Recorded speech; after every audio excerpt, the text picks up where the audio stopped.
All right, College Algebra 2.6 Part 2. All right, so we need to graph this function. So a minute ago when we said 0 for x, the greatest integer less than or equal to 0 was 0. Greatest integer less than or equal to 1 was 1. Greatest integer less. So in other words, each integer answer just gives me the integer itself. So that's why I just went and filled in all these dark circles for those. All right, so now I want the greatest integer less than or equal to 1/2.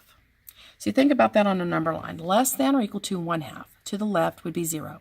So I would have to plot the point negative 1/2, 0. If I had, say, 0.9, it would still be zeros to its left. 0.1, it would still be 0, the greatest integer less than or equal to it. All the way up until I hit 1, and then the graph jumps here.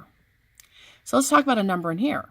1.1, 1.2, 1.3, 1.999. Greatest integer less than or equal to those would all be 1. So again, another solid graph, solid on the left, all the way over to open on the right.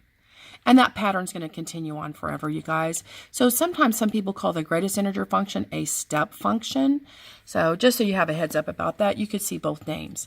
Now your domain is all real numbers. X can be any number, but my range is only the integers. So the range ended up only being the integers. All right, so if I was to graph y equals the greatest integer function of 3x, each of the bars are going to be 1/3 the length. And each of these bars will be 3 times the length of that last one that we just did. So as you take a look at those, you guys, you might need to go ahead and try that. If you're not quite understanding what I'm saying, go ahead and come see me about this. Write these two down, and I'll go over that with you.